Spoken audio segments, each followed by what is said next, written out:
I hit Erie just before midnight with my headlights cutting through fog that hadn't been there an hour ago.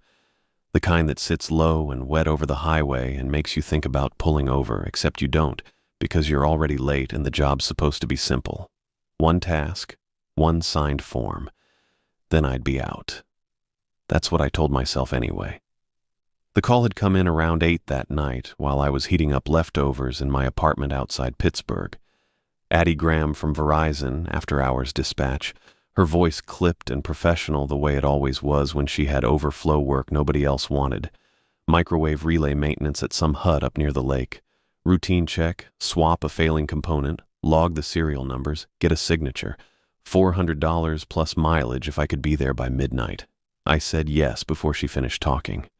$400 was $400, and I'd spent the last year taking whatever came through. After Molly left and the medical bills for Joyce started piling up, clean contractor work got hard to turn down. Even the overnight stuff, even the drive. Addie emailed the work order while I packed my bag. Standard Verizon template. Address was listed as Presque Isle State Park, Maintenance Road 14, Building C. I'd done a relay hut before, down in Johnstown. Small prefab building, couple racks of equipment, climate control, nothing complicated. Usually you're in and out in 2 hours. I figured this would be the same. The GPS took me north on 79, then west, once I got close to the city. Erie at night looked half deserted. Just a few gas stations still lit up and some bars with cars clustered outside. I stopped for coffee at a Sheetz on Peach Street. The guy behind the counter didn't look up when I paid. Past the city, the road narrowed and the fog got thicker. I could see the lake out to my left, just a dark nothing that went on forever. No moon, no lights except my own. Presque Isle turned out to be this long spit of land that curved out into Lake Erie, all sand and scrub and empty parking lots. During the day, it probably looked nice. Beaches, trails, people with dogs. At midnight, it looked like the edge of something. The maintenance road wasn't marked. I missed it twice before I spotted the turn. Just a gap in the trees with a chain-link gate and a small metal sign that said, "Authorized personnel only." I pulled up and killed the engine. Nobody around. Just the sound of water moving somewhere past the trees and the tick of my engine cooling down. I sat there for a minute, checking my phone. The work order said someone from the city utilities office would meet me at the site to provide access. Some kind of shared jurisdiction thing because the hut sat on park land. I didn't love waiting, but that was the job sometimes. Headlights showed up maybe 5 minutes later. A white Ford Explorer with a city logo on the door, pulling in behind me and stopping with the brights still on. I got out. The woman who stepped out was tall, maybe 5'8", wearing a windbreaker with a city ID clipped to the front. Auburn hair pulled back tight. She didn't smile. "Axel Barnes?" she said. "That's me." She walked up to the gate without offering a handshake, keys already out. "Gail Williams, utilities office. You're late." GPS had trouble with the turn. She didn't respond to that. Just unlocked the gate and swung it open, then stood there waiting while I grabbed my tool bag from the truck. Her headlights threw long shadows across the sand. "Follow the road another quarter mile," she said. "I'll be right behind you." I got back in and drove. The road was barely a road, more like 2 tire ruts through beach grass with the lake close enough that I could hear waves now. The hut appeared pretty quick, sitting by itself in a clearing with nothing else around. Small rectangular building, maybe 12 by 20, painted that generic utility beige. One window with blinds drawn. A single exterior light above the door, throwing yellow across the sand. Lake Erie wrapped around it on 3 sides. I could see the water out past the grass, black and shifting under the fog. I parked and got out. Gail pulled up next to me and cut her engine, but left her headlights on. The beams lit up the front of the hut and made the rest of the clearing feel darker. She walked to the door, unlocked it, and pushed it open. Then she stepped aside. "Go ahead." I walked in and set my bag down on the floor. The inside was what I expected. Concrete floor, metal equipment racks along the back wall, a folding table with a logbook and a radio setup, couple of fluorescent lights overhead. It smelled like dust and old electronics.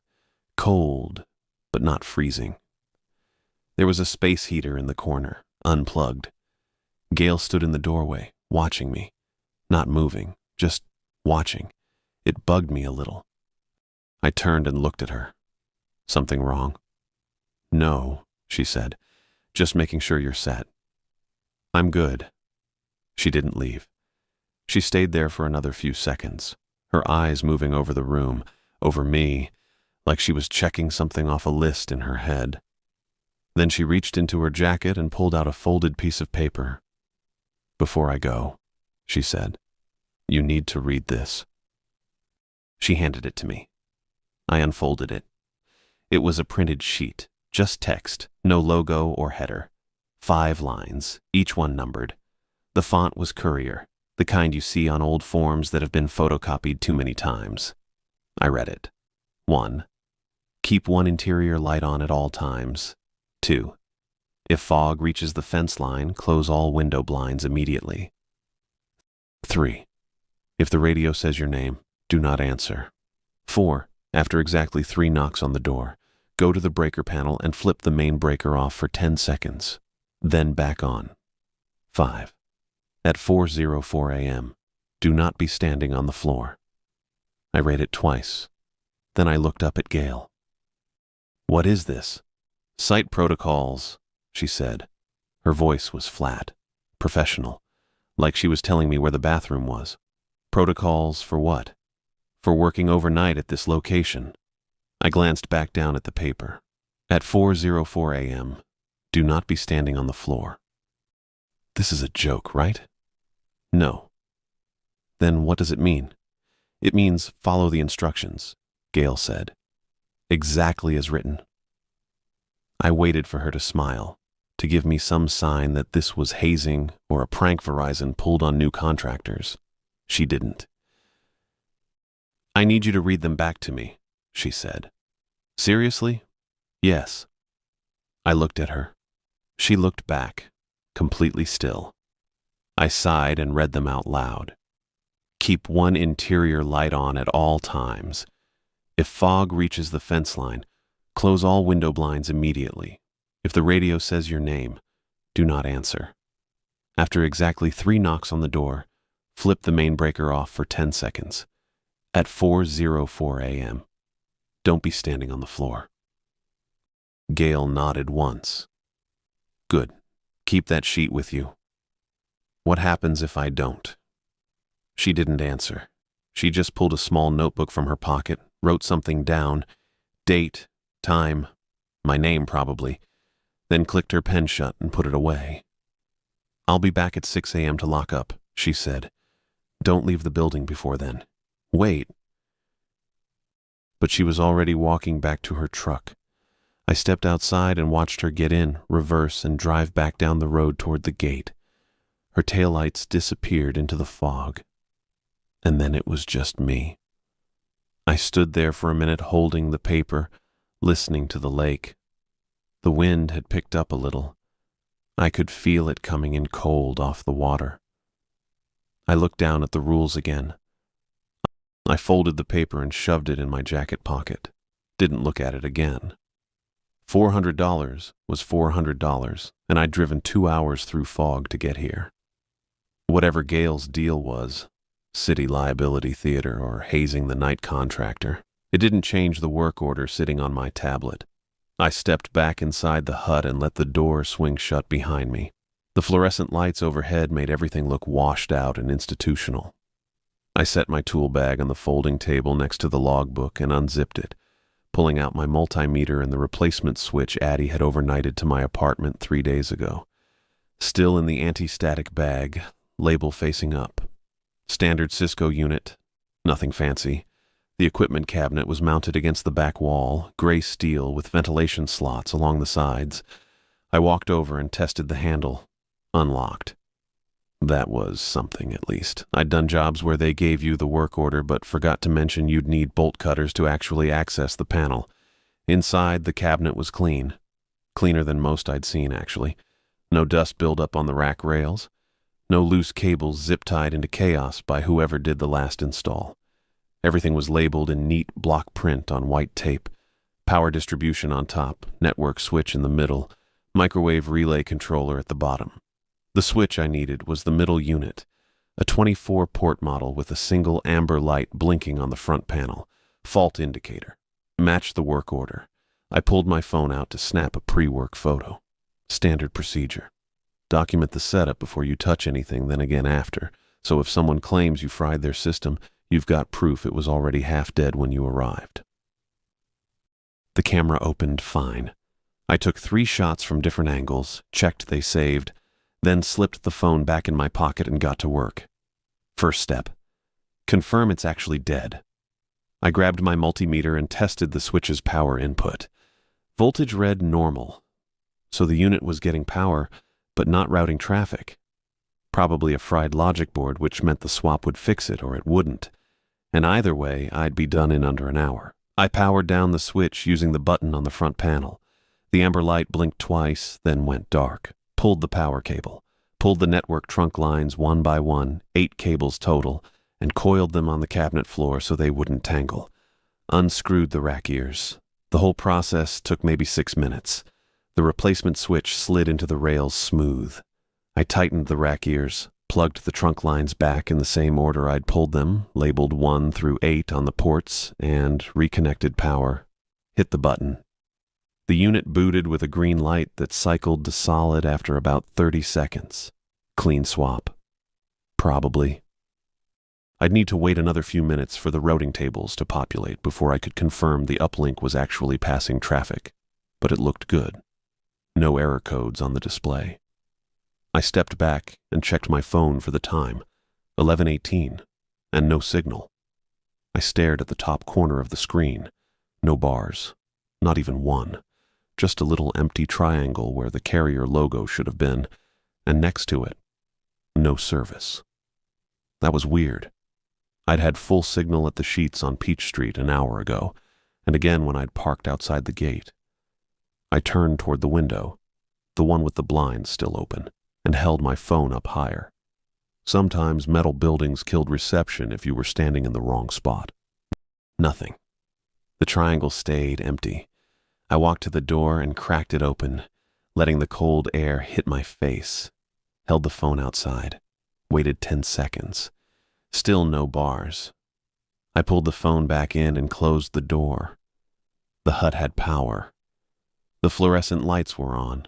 The switch was booting fine. And the space heater in the corner was still plugged into the wall even if nobody'd bothered to turn it on. So it wasn't an outage. Just my phone. Except I worked for Verizon. My phone was Verizon. And we had a cell tower maybe 8 miles south on the mainland, plus another one near the park entrance. I shouldn't have lost signal unless both towers went down at the same time, which didn't happen, not without someone sending an alert. I opened my browser anyway, typed in google.com, and watched the loading wheel spin. And spin. And timeout. I tried verizon.com. Same thing. Tried weather.gov because that site loaded on dial-up back in the day and sometimes worked when nothing else did. Nope. Just the spinning wheel, then a gray error page. Unable to connect. Okay. Fine. Maybe the building was a dead zone and I just hadn't noticed before because I'd been busy getting chewed out by Gale. I pulled my tablet out of the tool bag and powered it on. The tablet had its own hotspot, separate from my phone. Contractor-grade unit with a dedicated data plan that worked in basements and subway tunnels and all the other horrible places Verizon sent me to swap hardware. The tablet booted. I opened the browser, tried the same sites. Nothing. Same error, same timeouts. I sat down in the folding chair next to the table and stared at the screen. 2 devices, 2 separate data connections, both dead. That didn't make sense unless the whole cell network had collapsed in the last 10 minutes. And if that were true, the switch I'd just installed wouldn't be booting either because the backhaul ran over the same infrastructure. I looked at the equipment cabinet. The switch's green light blinked steady, no errors. So the network was fine, just my access to it wasn't. I tapped over to the tablet's GPS app. The map loaded.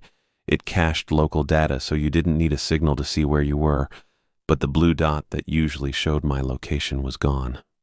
The whole screen was just blank gray water labeled Lake Erie and a thin line of beige labeled Presque Isle State Park. No roads, no buildings, no markers. I zoomed out. The lake filled the screen, Pennsylvania's coastline, a brown smudge at the bottom. I zoomed back in and tried to center on the park. The map reloaded, and that's when I saw it. Presque Isle looked wrong. The whole peninsula had been simplified, like someone had taken the actual geography, the looping roads, the beaches, the lagoons, and just traced over it with a straight line. One road. That was it. A single route running from the park entrance on the mainland straight out to where the hut sat, then stopping. No loops. No maintenance roads branching off. No parking areas or trails. Just a line ending at a blue dot labeled Building C. The rest of the peninsula was blank. Empty beige space between the lake and the road, no detail at all. I closed the app and reopened it. Same thing. I switched to satellite view. The image didn't load. Just a gray square with a loading icon that spun for 15 seconds before giving up. I set the tablet down on the table and rubbed my eyes. Okay. So my phone was dead. My tablet was half dead.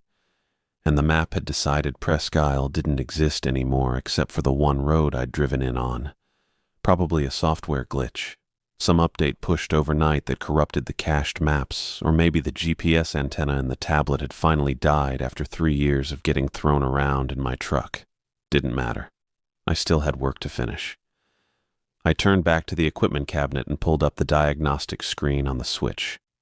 All ports showed green. Uplink active. Traffic passing. The swap was good. I grabbed the logbook from the table, flipped it open to the first blank line, and wrote down the date, the time, and the serial number from the old switch. Then the new one. Signed my name at the bottom. Done. The whole job had taken maybe 20 minutes. I still had until 6 in the morning before Gail came back. I sat there for a second, staring at the logbook. The previous entries went back months. Different names, different dates, all the same kind of work. Routine maintenance? Nothing weird. Nobody had written followed the rules, didn't die in the margins. I closed the book and stood up. My legs felt stiff. The cold was settling into the room now that I wasn't moving, creeping in through the gap under the door and the uninsulated walls. I looked at the space heater in the corner, still unplugged. I could turn it on. Sit here for 5 hours drinking the coffee I'd bought at Sheetz, and trying not to think about the rules folded up in my pocket, or I could check the perimeter. The hut had a camera system. I'd noticed the monitor sitting on the shelf above the folding table when I first walked in, a little black and white unit with a 4-way split screen. Probably motion activated, set up to catch vandals or kids trying to mess with the equipment. I hadn't bothered looking at it before because I didn't care, but now I had time to kill and nothing else to do. I stepped over to the monitor and tapped the screen. It woke up, showing 4 camera angles in grainy gray feed. Top left, the front of the hut, and the clearing where I'd parked. Top right, the fence line to the east. Chain link running into darkness. Bottom left, the back of the hut facing the lake. Bottom right, the west fence, more chain link and beach grass. Everything looked normal, empty. No movement except the grass shifting in the wind. Then I saw the fog. Bottom left camera first. It was rolling in off the lake, low and thick. A solid wall of gray maybe 50 feet out from the hut. Not drifting. Not breaking apart into wisps or tendrils. Just moving forward in one uniform sheet, straight and level, like someone had pulled a curtain across the water. I watched it for a few seconds. It didn't slow down. Didn't change direction, just kept coming. The bottom right camera showed the same thing. Fog reaching the west fence now, pressing up against the chain link in a clean horizontal line. No gaps, no variation in density, just a wall. Top right camera. The east fence disappeared as the fog rolled over it. I looked at the top left camera. The clearing was still visible, my truck parked in the middle, but the fog was maybe 20 feet out now and closing. Then it hit the fence line. The paper in my pocket felt heavier. Rule 2. If fog reaches the fence line, close all window blinds immediately. I turned toward the window. The blinds were still open, the glass reflecting the fluorescent lights and my own face staring back. I couldn't see outside, too bright in here, too dark out there. But the fog was at the fence. I just watched it happen. I crossed the room in 4 steps and grabbed the cord hanging next to the window frame, pulled it down. The blinds dropped with a plastic clatter, slats snapping shut one after another until the window was covered. The second the last slat clicked into place, the sound cut out. Not gradually, just gone. The hum of the fluorescent lights overhead, the buzz I hadn't even noticed until now, went silent. The faint rattle of the wind against the walls stopped. The distant rush of the lake disappeared completely. Even the air felt different, like the pressure had dropped or someone had stuffed cotton in my ears. I stood there next to the window, one hand still on the blind cord, and didn't move. The room was totally quiet. I could hear my own breathing. That was it. I stood next to the window for maybe 10 seconds in that total silence. No wind, no lake, no hum from the lights overhead, just my breathing and the faint creak of my jacket when I moved. Then I checked my phone. 12:07 a.m. The Motorola radio on the folding table crackled, static first, clean white noise that cut through the silence sharp enough to make me turn my head. Then a voice came through, male, calm. The kind of tone you hear from someone reading off a form at the DMV or confirming your appointment over the phone. Axel Barnes. I froze. The voice continued. Same even cadence. Axel Barnes, can you confirm your current location for file update? I didn't move. Rule 3. If the radio says your name, do not answer.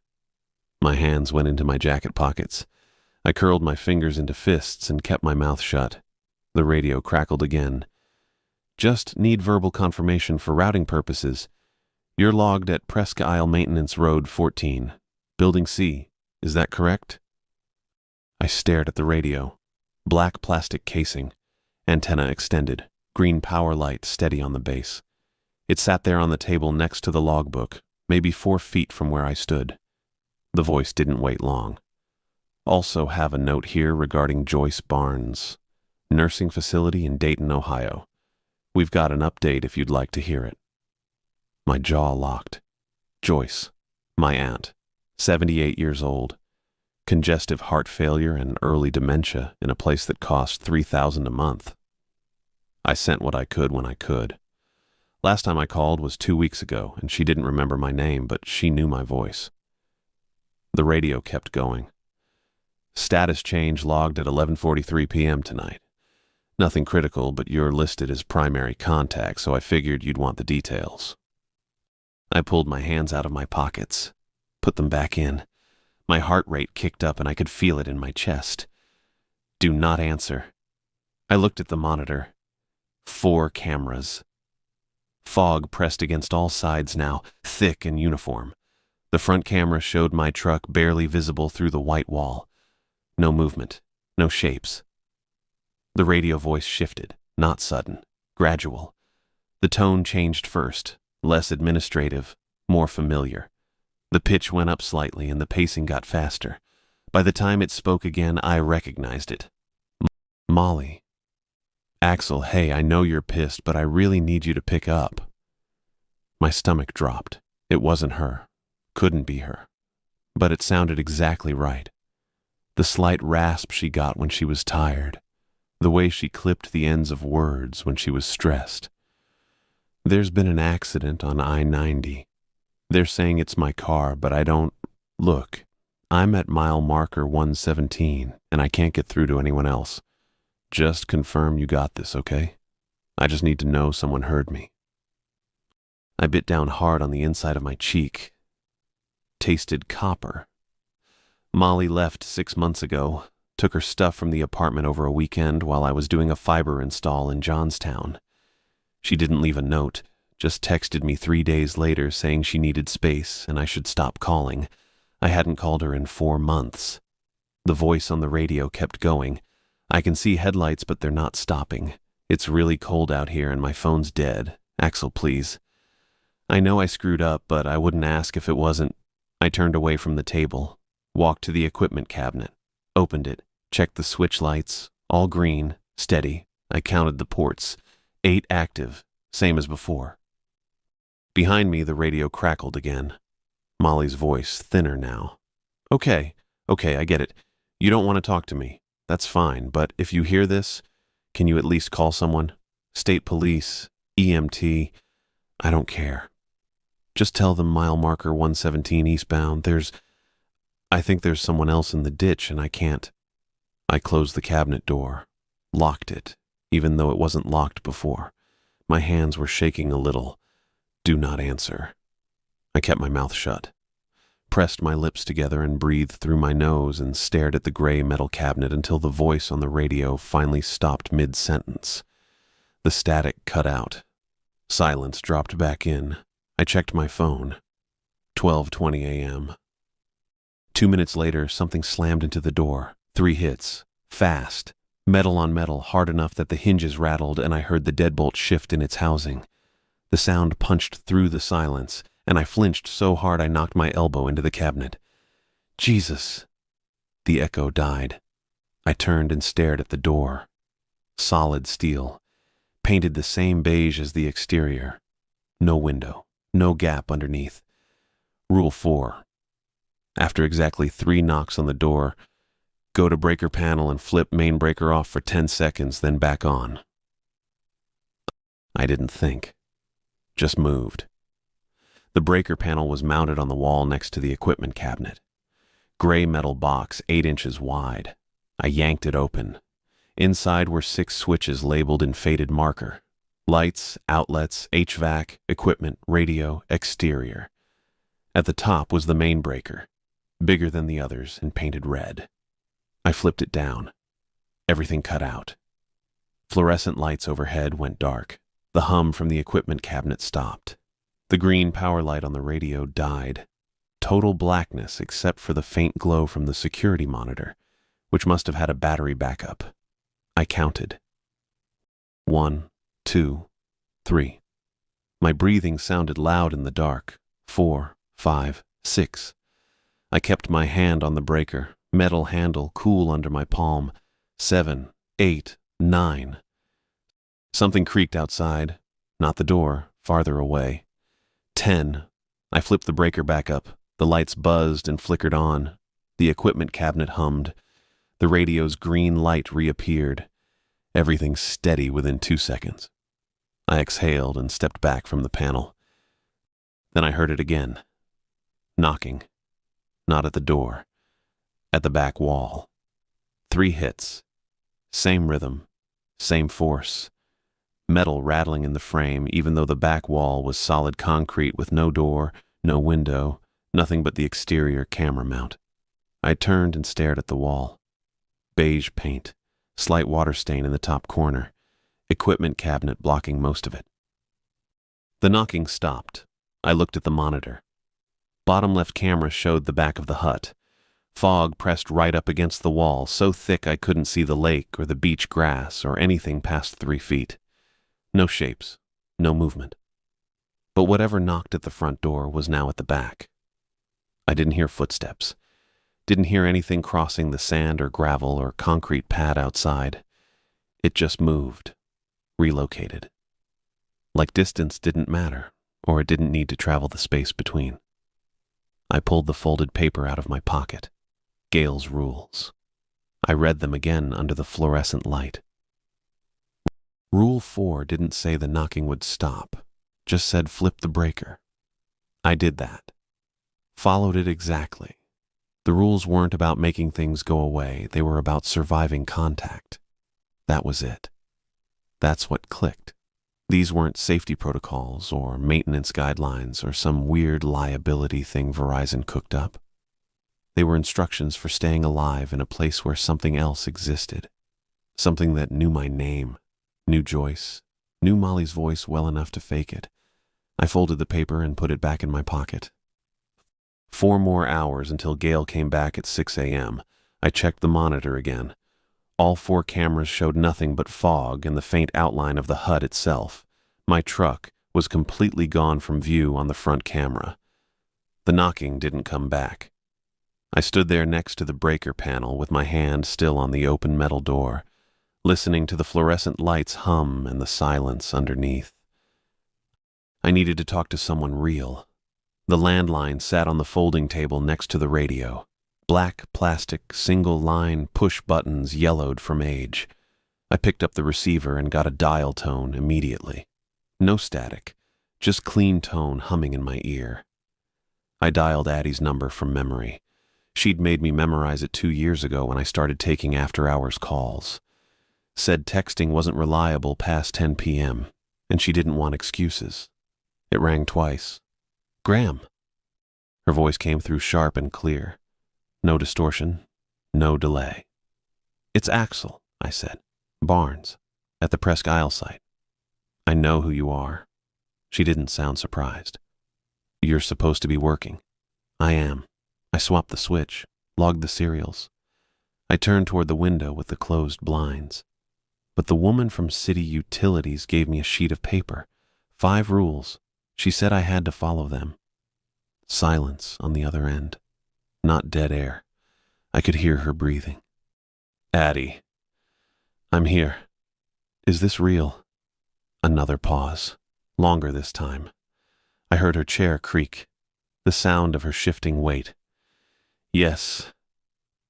My stomach dropped. I'd wanted her to laugh, to tell me Gail was hazing contractors or running some weird Park Service tradition. Anything normal. "What do you mean, yes?"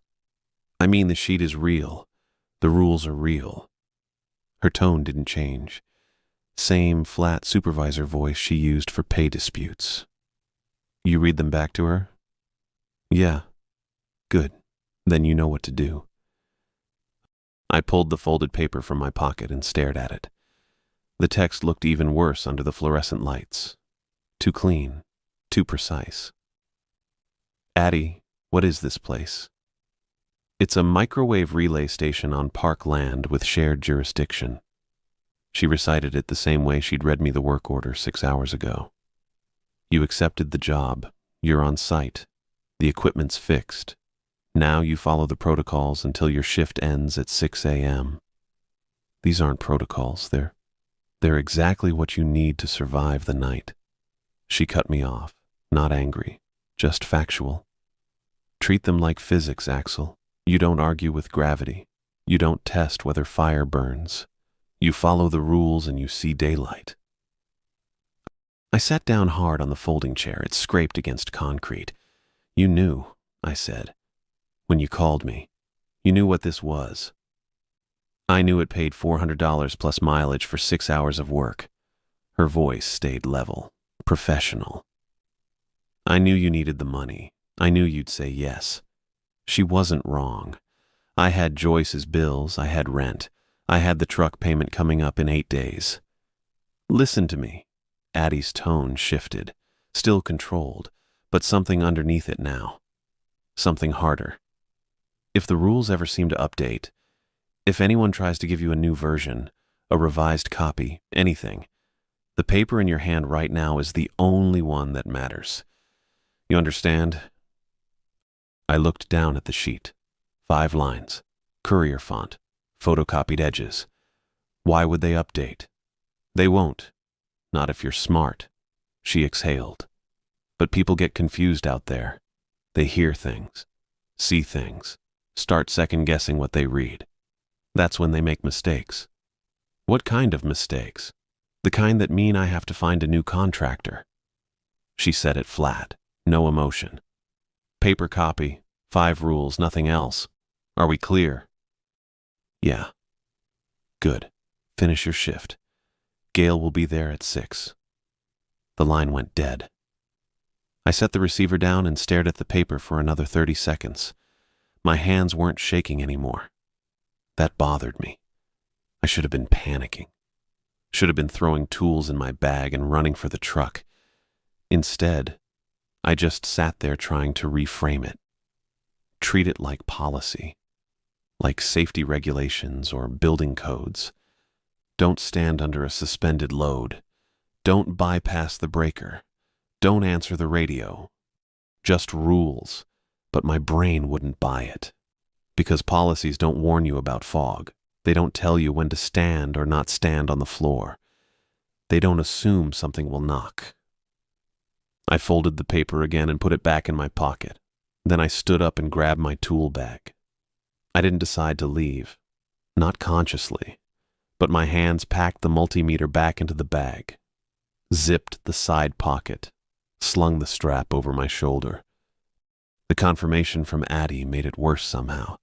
If she'd laughed, I could have stayed.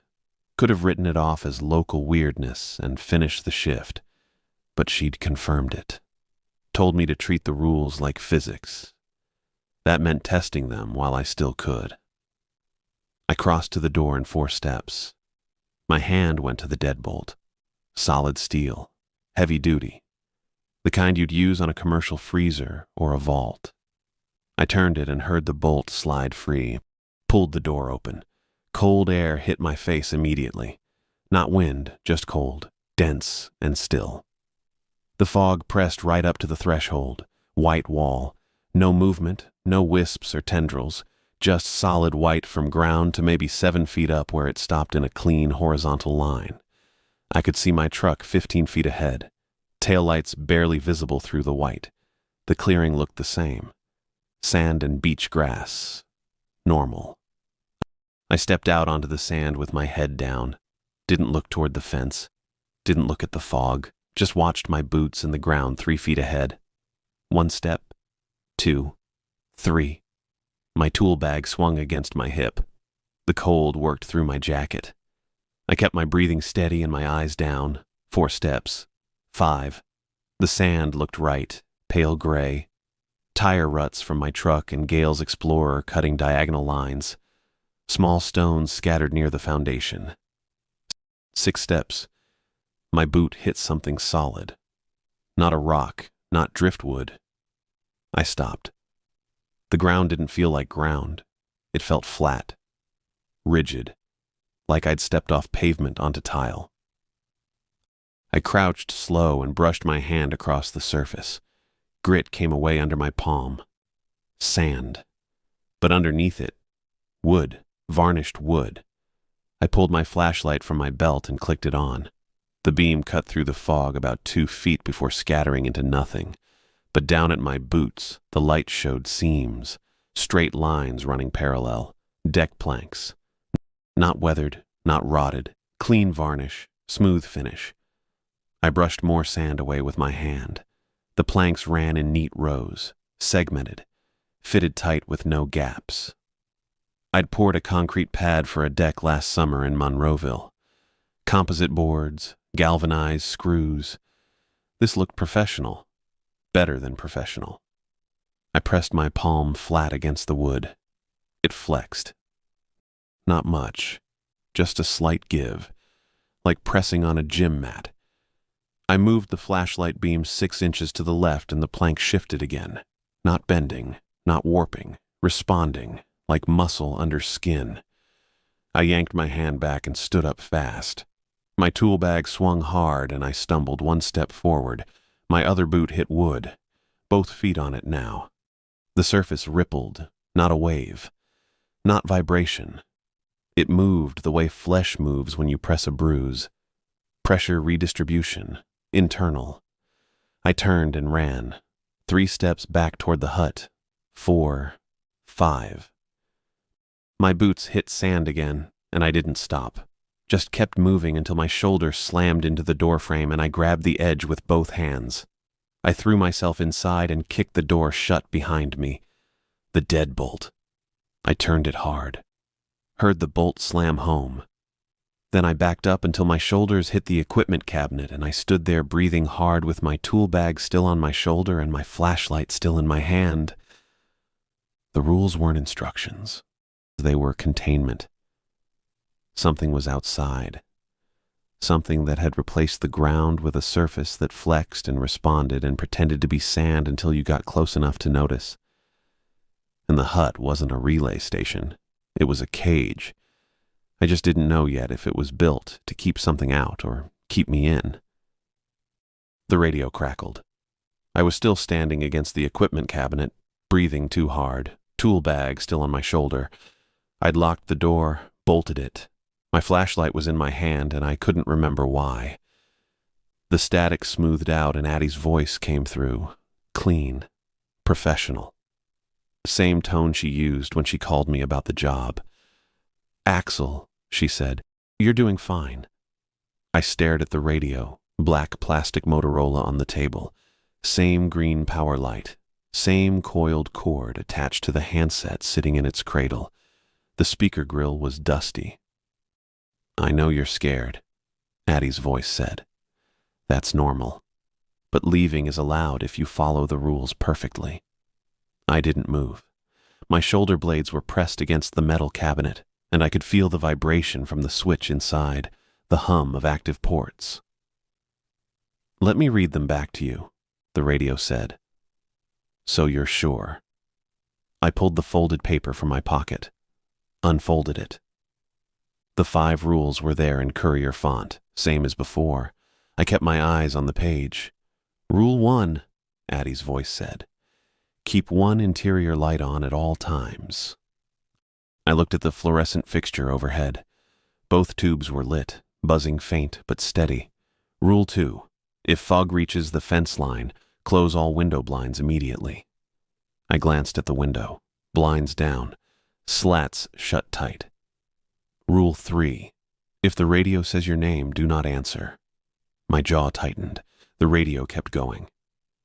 "Rule 4, after exactly 3 knocks on the door, go to the breaker panel and open the door so pressure can equalize." I looked down at the paper in my hand. Rule 4 said, after exactly 3 knocks on the door, go to breaker panel and flip main breaker off for 10 seconds, then back on. Nothing about opening the door, nothing about pressure. "Rule 5, the radio continued, at 4:04 a.m., do not be standing on the floor." That one matched, word for word. "You see?" Addie's voice said. "Follow them perfectly, and you can leave. You'll be fine." I folded the paper and put it back in my pocket, kept my mouth shut. The radio went quiet, then cut to static, then died completely. I set my tool bag on the floor and checked the time on my phone. 1:32 a.m. Still no signal. Battery at 68%. I crossed to the table and sat down in the folding chair facing the monitor. 4 camera feeds, all showing fog pressed tight against the hut. My truck was barely visible on the front camera, just the outline of the bed and the edge of the cab through the white. That's when I noticed the floor. Water was coming up between the tiles. Not pouring, not flooding, just seeping. Thin lines of it, dark and cold-looking, spreading slow from the seams near the back wall. I stood up and stepped back. The lines widened, became puddles. Small ones, maybe the size of my palm, scattered across the concrete in no pattern I could see. The water didn't reflect the overhead lights. It looked flat, matte. I grabbed a rag from my tool bag and crouched next to the nearest puddle, pressed the rag against it. The cloth soaked through in 2 seconds, cold enough I felt it through the fabric. I lifted the rag, and the puddle was still there, same size, like I hadn't touched it at all. I dropped the rag, stood up, back toward the table. The puddles spread, slow but steady. They didn't run or pool toward low spots. They just expanded outward in clean circles, meeting each other and merging into larger shapes that stayed perfectly still on the surface. I checked the monitor again. Bottom left camera, back of the hut. Fog pressed against the wall, dense and unmoving. But inside the fog, maybe 10 feet out, I saw something. A shape. Thin and vertical. Bent slightly at the top, then straightening. Like a pole being lifted and set down. Then another one, farther left. Same motion. Lifting. Setting down. I counted 4 of them. Maybe 5. They didn't move forward or back, just up and down, slow and deliberate, like something was testing the ground. The hut felt smaller. The air wasn't moving. I could smell the dust and old electronics, same as before. But now there was something else underneath. Wet concrete. Lake water. Something mineral. I turned away from the monitor and looked at my tool bag on the floor. The multimeter inside, the old switch in its anti-static bag, my tablet. All of it packed and zipped and ready to go because some part of me had thought I could just walk out and drive away and pretend this was a normal job. The switch swap didn't matter anymore. I knew that. $400 didn't matter. Addie's approval didn't matter. The only thing that mattered was lasting until 6 a.m. when Gail came back. I unzipped the bag anyway, pulled out the multimeter and set it on the table. Pulled out the old switch and stacked it next to the logbook. Pulled out my tablet and powered it off completely, then put it back in the bag. I zipped the bag shut and set it under the table, out of the water. My hands were steady. That still bothered me. I sat back down and checked my phone. 2:18 a.m. I'd lost 46 minutes somewhere. Packing the bag hadn't taken that long. Looking at the puddles hadn't taken that long.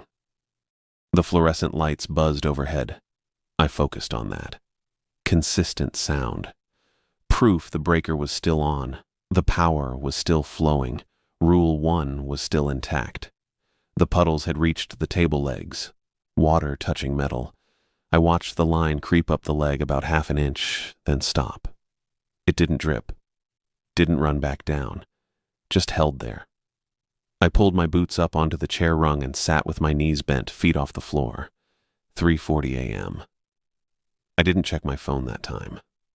I just knew. The way you know when someone's watching you, or when you're about to be late, or when something's wrong. The breaker box clacked. I turned fast. The gray metal panel on the wall, door closed, same as I'd left it after flipping the main breaker earlier. Another clack, metal on metal. Deliberate. I stood up, left my tool bag under the table, crossed to the panel in 4 steps. The puddles had spread wider now. I had to step over 2 of them. I grabbed the panel door and pulled it open. The main breaker was moving. Not flipped yet, but lifting. Slow. The red-painted handle rising from the down position toward the center. Smooth and controlled like someone was working it from inside the box. I put my hand on it and shoved it back down. It pushed back. Not hard, not violent, just steady upward pressure, constant and patient like a hydraulic press. I pressed harder, used both hands, wrapped my fingers around the handle and leaned my weight into it, forcing the breaker down into the on position. The fluorescent lights flickered once, steadied. The pressure didn't stop. I could feel it through the handle, through the metal, through my palms. Something on the other side pushing up while I pushed down. My forearm started shaking. Not from fear, from the effort. I locked my elbows and shifted my weight, planting my boots wide to get better leverage. The lights flickered again. I didn't let go. The breaker wanted to lift, needed to lift. If it flipped off, the lights would die. If the lights died, Rule 1 was broken. I didn't know what happened after that. Didn't want to know. I held it down and my shoulders burned and my hands cramped and I kept the lamp alive by force. I held the breaker down with both hands, shoulders burning, until 3:58 a.m. I know because I checked my phone with my chin while keeping both palms locked around the handle. The pressure against the breaker never stopped, just constant upward force. Patient and steady, like something on the other side had all the time in the world. Then the knocking started again. Not at the door this time. at the back wall. 3 hard hits, metal on metal, same rhythm as before. I kept my hands on the breaker. Didn't move. Rule 4 said after exactly 3 knocks, flip the main breaker off for 10 seconds, then back on. I'd already done it once. Figured I'd do it again. But the knocking didn't stop at 3. A 4th knock came. Then a 5th, moving left along the back wall toward the corner. The impacts traveled in a slow circle around the hut, deliberate and methodical, hitting every few feet. Testing seams. Testing corners. I heard one at the back left corner, then the side wall, then closer to the door. The sound wasn't random. It was searching. I let go of the breaker. The handle stayed down. The upward pressure was gone. I stepped back and watched the breaker for 5 seconds. It didn't move. Whatever had been pushing it had stopped. The knocking continued. 7th hit, 8th, circling toward the front. I crossed to the breaker panel again, put my hand on the main breaker, and flipped it down. The lights died. The equipment hum cut out. Total darkness except for the faint green glow from the security monitor running on backup battery. I counted to 10 in my head, slower than I should have. My hands were shaking again. At 8 seconds, something scraped across the roof. Not wind, not a branch. Metal on metal, dragging from the front edge toward the back in one long, continuous scrape that lasted 3 seconds and sounded like a blade being pulled across sheet steel. The floor tilted. Just a degree or two. Enough that I felt my weight shift forward and had to step back to catch myself. The hut rocked gently, then settled, like something underneath had nudged it to see if it would float. I flipped the breaker back up at 10 seconds. The lights buzzed and flickered on. The equipment cabinet hummed. The radio's green power light reappeared. The scraping stopped. The floor leveled out. I stepped back from the panel and checked the monitor. All 4 cameras showed fog pressed tight against the hut. No shapes, no movement. Just white. My phone said 4:01 a.m. I looked at the floor. The puddles were moving, not spreading anymore. Flowing. The water ran across the tiles in thin sheets, all of it heading toward the back wall in a slow, deliberate current. It pooled near the equipment cabinet, then slid under the metal legs and kept going toward the corner. Rule 5. At 4:04 a.m., do not be standing on the floor. I had 3 minutes. I turned and looked at the ceiling. The cable tray ran along the center of the room about 7 feet up, mounted to the ceiling with metal brackets every 4 feet. It was steel mesh, 12 inches wide, holding bundled network cables and power lines. Looked solid, probably rated for 50 pounds. I grabbed the rolling office chair from the table, dragged it across the floor, and positioned it under the cable tray near the front of the room. The wheels caught on the edge of a puddle, and I had to kick them free. Water soaked into my right boot. I climbed onto the chair. It rolled an inch, and I grabbed the edge of the folding table to steady myself. The table scraped across the floor, but held. I reached up and grabbed the cable tray with both hands. Cold metal. Rough mesh that bit into my palms. I pulled myself up, got my elbows over the edge, locked my arms around the tray, and hauled my legs off the chair. My boots swung free. I hooked my right ankle over the tray and pulled my left knee up, wedging it against the frame. The tray sagged but didn't break. I hung there with my arms locked around the metal, chest pressed against the cables, feet off the floor. My shoulders started cramping immediately. I shifted my weight and got my left boot onto the frame, then pulled my right knee up.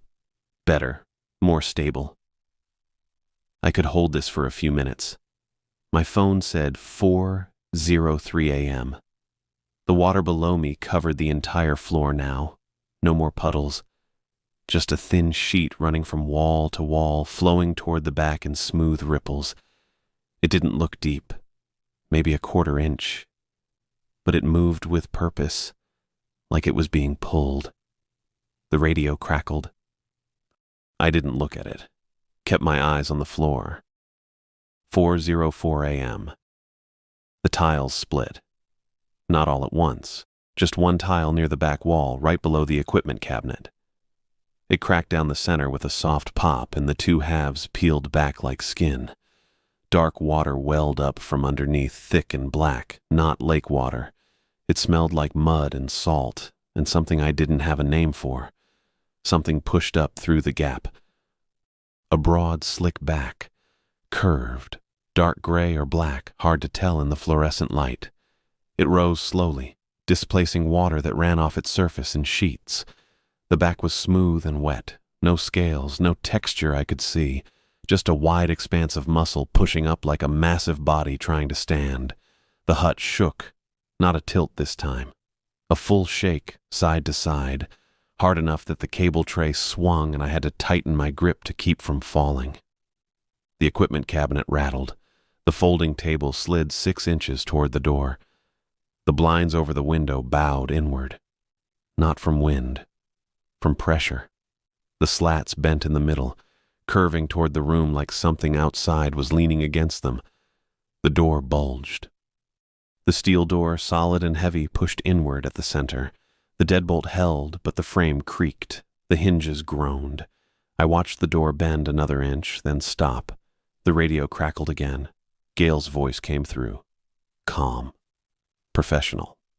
Same flat tone she'd used when handing me the rules. Axel, the gate's open. I'm outside. You can come out now if you need to. I didn't answer. Rule 3. If the radio says your name, do not answer. I know it's difficult in there, Gail's voice continued, but you don't have to stay.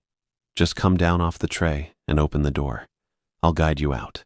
It's safe now. I looked at the door, still bulging inward, still creaking. I pulled the folded paper from my jacket pocket with my right hand, keeping my left arm locked around the cable tray. I unfolded it against my chest and read Rule 5 again. At 4:04 a.m., do not be standing on the floor. Didn't say anything about coming down after, didn't say when it was safe. I folded the paper and put it back in my pocket. Gail's voice kept talking. The water's receding, Axel. You can see it from here. Just step down and walk to the door. I'll have you out in 30 seconds. I looked at the floor. The water wasn't receding. It was rising. The black water from the split tile had spread across the room, mixing with the thin sheet that had been there before. It was maybe 2 inches deep now. The broad, slick back had sunk below the surface, but I could see its shape moving underneath, slow and deliberate. The overhead lights flickered, just once. A half-second dip, then they came back steady. I looked at the breaker panel on the wall. The main breaker was still in the on position. The upward pressure was back. I could see the handle trembling, vibrating slightly, like something was working it from inside. The lights flickered again, longer this time. 2 seconds of darkness before they buzzed back on. I made a decision. I shifted my weight on the cable tray, got my left boot wedged solid against the frame, and reached down toward the breaker panel with my right hand. Couldn't reach it. Too far. I unwrapped my right arm from the tray and leaned down, stretching as far as I could while keeping my left arm and both legs locked around the metal. My fingertips brushed the panel door. Not enough. I shifted again, hooking my left ankle tighter around the frame, and leaned farther. My right hand closed around the panel door handle. I pulled it open. The main breaker handle was moving upward, slow, smooth, same hydraulic pressure as before. I reached inside the panel and grabbed the feed line. Thick insulated cable, warm to the touch. I wrapped my fingers around it and pulled. It didn't budge. I pulled harder, bracing my left arm against the cable tray and using my whole body weight. The cable shifted 1/2 inch. I heard something crack inside the panel. I yanked again. The feed line ripped free from its housing with a sharp metallic snap and a spray of sparks that burned my knuckles. The lights died. Total darkness. No flicker. No hum. No green glow from the monitor. The backup battery must have died while I wasn't looking. The door stopped creaking. The pressure around the hut vanished. I felt it lift, sudden and complete, like a weight had been removed from all sides at once. The shaking stopped. The blind stopped bowing. The floor leveled out. In the black, I heard water settle. A soft slosh, then stillness. Then I heard the heavy body slide away toward the back wall, scraping, dragging, moving slow and deliberate across the tiles until the sound faded and disappeared. I stayed on the cable tray. My arms were cramping, my shoulders burned, my right hand throbbed where the sparks had hit. I didn't move. I counted to 60 in my head. Then I counted again. Then I stopped counting and just hung there in the dark, listening. Nothing. No water. No scraping. No knocking. No radio. I stayed off the floor. Time passed. I don't know how long. My phone was in my pocket, but I didn't want to let go of the tray to check it. Eventually, gray light started leaking around the edges of the blinds. Not much, just enough to see the outline of the window frame and the shape of the door. I waited until the gray turned pale yellow. Dawn. I unwrapped my legs from the cable tray and let my boots drop. They hit solid floor, no water, no splash. I let go with my left arm and hung by my right for a second, then dropped the rest of the way. My knees buckled when I landed, but I caught myself against the table. I stood up straight and looked at the floor. Dry. Solid. No puddles, no cracks. The tiles were beige and intact, same as when I'd arrived. I crouched and ran my hand across the tile where the split had been. Smooth. No seam. No gap. I stood and crossed to the door, turned the deadbolt. It slid free with no resistance. I pulled the door open. Cold air hit my face. Clean, fresh, no fog. The clearing looked normal. Sand and beach grass. My truck 15 feet out, covered in dew but intact. The fence line visible in the distance, chain link and posts. Lake Erie beyond, gray and calm under the early light. I stepped outside. My boots hit sand. It shifted under my weight. Normal sand. I crouched and brushed my hand across it. Grit and shells and small stones. No wood, no varnish, just sand. The air smelled like lake water and wet grass and nothing else. I pulled out my phone. 5:43 a.m., full signal, 4 bars. I opened the map app. The blue dot appeared immediately, centered on Presque Isle State Park. I zoomed in. The peninsula showed roads, trails, parking areas, the lighthouse, the beach. Everything. Normal. I stood and walked back into the hut. The equipment cabinet was still humming. The switch I'd installed was still running. Green lights steady across all 8 ports. The breaker panel hung open with the feed line dangling loose, copper wire exposed and scorched black at the end. I grabbed my tool bag from under the table, slung it over my shoulder, and walked back outside. At 6:08 a.m., I heard an engine. Gail's white Ford Explorer came down the maintenance road and pulled into the clearing, parking next to my truck. She got out, wearing the same city windbreaker and ID lanyard. She didn't look tired, didn't look surprised. She walked to the hut, stopped at the door, and looked inside. Her eyes went to the breaker panel. She pulled a small notebook from her pocket, clicked her pen, and wrote something. 3 lines. Then she looked at me. "You're finished," she said. I nodded. She stepped inside, crossed to the folding table, and picked up the logbook. Flipped through it, set it back down. Then she walked to the breaker panel and examined the damaged feed line without touching it. "This'll need repair," she said. Flat. Professional. No blame in her voice. "Yeah," I said. She turned and walked past me out the door. I followed. "Load your tools," she said. "I'll lock up." I went to my truck, opened the passenger door, and set my tool bag on the seat. Then I walked back to the hut. Gail was standing in the doorway with the logbook in her hand. "Job's incomplete," she said. Equipment swapped, but the site's not functional. You understand that? Yeah. She closed the logbook and tucked it under her arm. You can go. I got in my truck, started the engine, and pulled out of the clearing. Gail stood by her Explorer and watched me leave. I drove back down the maintenance road, through the open gate, onto the main park road and out to the highway. I didn't stop at the Sheets. Didn't stop at all. I got on I-90 and drove straight west with the lake on my right and the sun coming up behind me. The job was incomplete. The equipment was swapped, but the power was dead. Verizon wouldn't pay me the full $400, probably wouldn't pay me at all. But I had the rule sheet in my pocket, and I was leaving Erie behind. That was enough.